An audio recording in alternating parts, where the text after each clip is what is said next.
Manual pinning has become essential to do on Pinterest if you want to grow your account.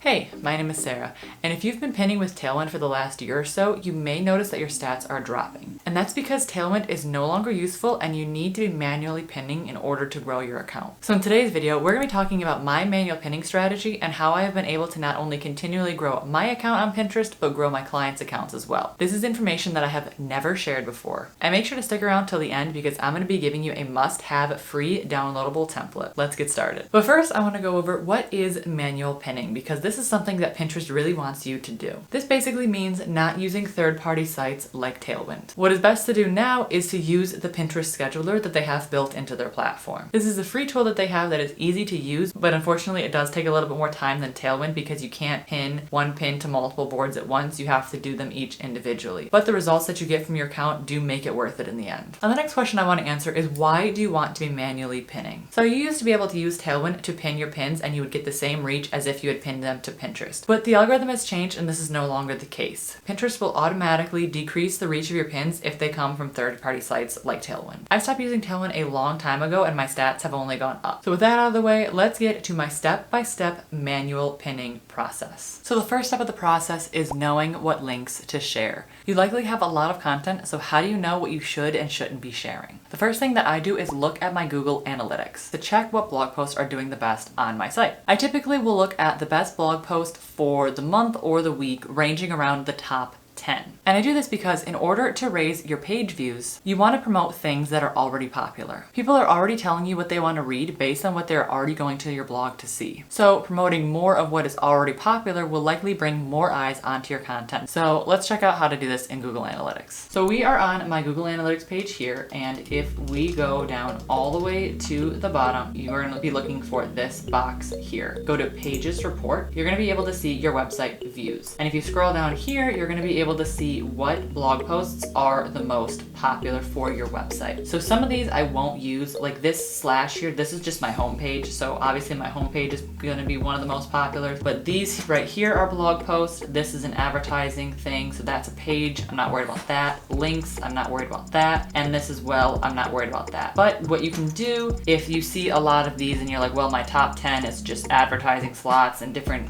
services that I offer, you can go down here to show rows and you can show more. So like, let's just go to 25 and that way you can choose from a bigger range of blog posts. The next place I go to look for stats is my Pinterest account. I want to see what is doing well on Pinterest and what I should continue sharing, including things like what designs are doing well, what words are doing well, and even what blog posts are doing well. Since a big part of my marketing strategy is Pinterest and we are pinning on Pinterest, I want to make sure that I also include what's doing well on there, not just what's doing well on my site. So I have my Pinterest account open here. I can go to my analytics and I can go to overview. You can change the range that you are going to want to look at over here. There is a ton of different stats here.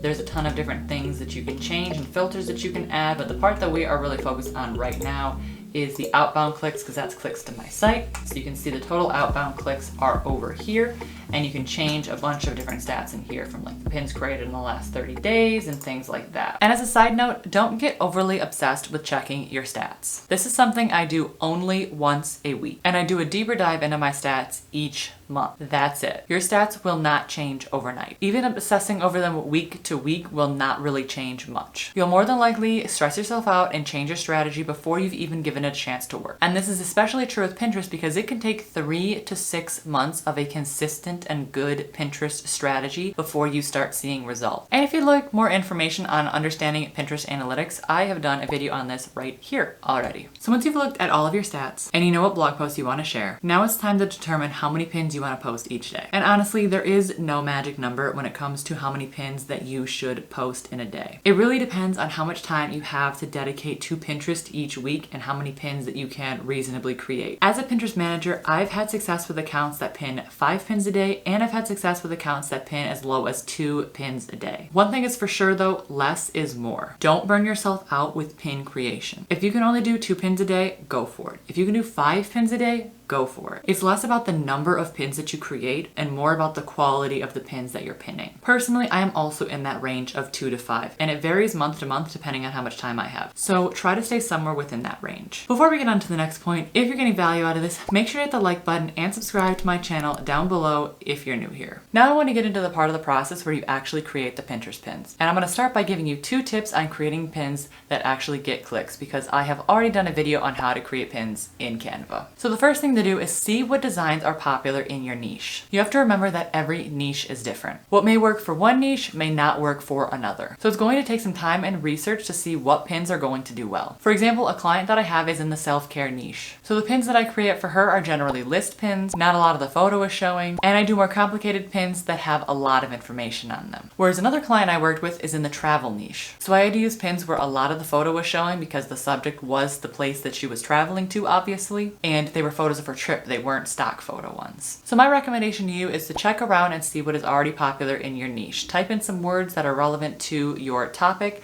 and see what pins are ranking, because that will give you a good indication of what's popular. You can also try following some popular accounts in your niche and seeing what they are pinning. My second tip is to use click-worthy titles. This is Pinterest, not Google. You don't have to have the most SEO keyword research title out there. Now this isn't to say that you don't need keywords, you still do. But Pinterest is more about attracting people's eye. And if you have an uninspiring title that blends into the feed, no one is going to be clicking your pin. So instead of how to grow your blog views, use how I exploded my blog traffic in X amount of months. Now this doesn't mean that you clickbait the reader either. That will hurt your account more than help. Come up with a title that is still true, but just spice it up a little bit. You may have noticed that if you've been creating pins for a while that it is a pretty tedious process. It can take a long time to create Pinterest pins for your account each week. So here are a few tips that I use to speed up the creation process. So the way that I create my Pinterest pins is by using templates. I decide how many different designs I want to do based off of the number of blog posts I will promote and the number of pins I want to pin each day, and then I create that many templates. I create about 2 to 4 designs each week, and all of my pins are created using those designs. That way I can just copy and paste the title into each new pin and I don't have to take as long. If you are bad at creating pin templates, you can also buy them from other bloggers. I have templates set up in my Etsy shop and I'm working on releasing some more. This will seriously speed up your pinning process, especially if you aren't that great at creating templates. The next tip I have for you is to save your templates in folders. Each new design that you do does not have to be drastically different from the last one. So I have a ton of templates saved into a folder that I go into often, and when I don't have a design or I'm trying to speed up the process a little bit, I will go into that folder, check out one of the designs, make a copy of it, and then change it up a little bit so that it is considered a new pin. You can also save your brand colors if you are using Canva. Whether you have the free or the paid version, you can save a couple colors. If you have the paid version, you can save even more colors, and you can save some fonts that you use regularly as well. Once you do this, when you go to create a pin and you go to change the color, your brand colors will appear at the top and you can click those instead of searching for the color code every single time you go to create a pin. Once the pins are done, it is time to share them. So now I want to go over my best tips to sharing your pins in order to get the most reach. The first step is knowing the best time to pin. You want to make sure that you're pinning at a time that your audience is going to be online. Now this doesn't matter a whole ton in the long run, because what really matters is how many shares you get and how many impressions that you get on the pin, because the more impressions that you get,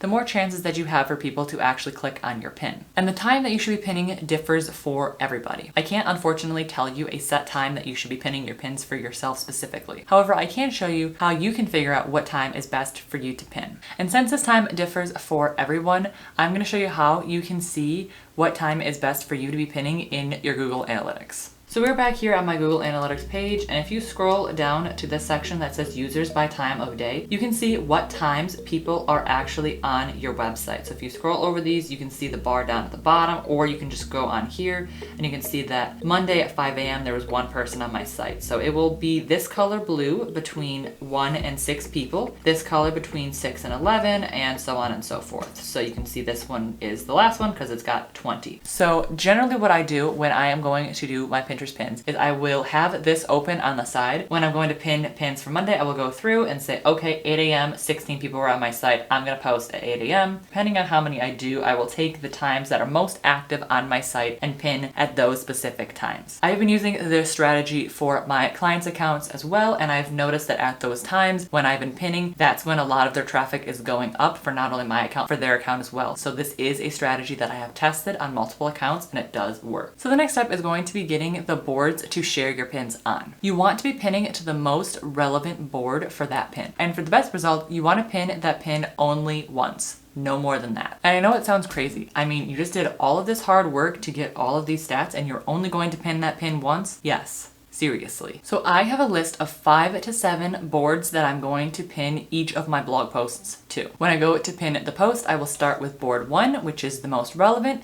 and then pin to that board and delete that design. Then I go to the next design for that, and I will go to board 2, and then I will delete that design. Same thing for all the other ones. 3 goes to the 3rd board, 4 goes to the 4th board, and so on. The next tip is a trick that I use to pin faster by keeping all the information that I need for pinning organized. I keep a lot of information for my Pinterest account, so let me show you what all I have and how I keep it organized. So this is the template that I'm going to be giving you guys for free as a download, and this first page here is where I keep all of my pin descriptions. So here is all of my titles. Sometimes I will write them out fully so I can just copy and paste them into the Pinterest scheduler when I'm done. Same thing with the descriptions. I try to have them all written out before I start pinning, and then I also grab the links so that I don't have to go through all these other sheets here when I am getting ready to pin. Everything is right here and I don't have to switch around. So this next sheet here is all of the blog posts that I have. So as you can see, I keep track of my blog post titles, I keep track of the URLs, boards that I'm going to pin them to. So as I mentioned before, I have 5 to 6 boards for every single blog post and link that I'm doing. I have the keywords that I want to use, and back when I was using hashtags, I also have hashtags here. So a quick way to search for blog posts through here, because right now I have around 82 blog posts, and that is going to be a lot of searching. Here's what I do to speed that up. You just can hit Control F when you're clicked on the sheet, and it will bring up the Find In sheet. So if I want to look for anything, I can type in morning, and maybe this is the blog post I'm looking for, the 7 secrets to becoming a morning person. Wherever in the sheet morning shows up is where this will take you, and then you can scroll through here if that's not it. Maybe I'm looking for this one, maybe I'm looking for this one. But this is a quicker way to look through this sheet. I use this find feature, which you get to by hitting Control F all of the time when I'm pinning. So the next tab that I have here is for YouTube videos. If you don't have any YouTube videos, obviously you won't have this tab. It is the exact same as my blog posts. I also have an Etsy shop, which again, if you don't have an Etsy shop, that's not going to show up. But in this tab, I have all of my services for my pin creation and my advertising slots and different things like that. I have my Etsy shop with the shop URL, same thing here, and I also have my Gumroad. But that is basically what you are going to get with this free download, and you can feel free to add as many tabs as you want if you have YouTube videos, Etsy shops, affiliate pins, whatever else you want to add. And that way you can keep track of every single thing that you need to pin on Pinterest easily. If you would like to get this template for yourself, I have a free download link down below in the description. All you have to do is put in your name and your email and I'll send it over to you. If this video has helped you out, make sure to let me know by hitting the like button and subscribing to my channel down below. And if you are still confused as to why you shouldn't be using Tailwind, check out this video right here. Bye!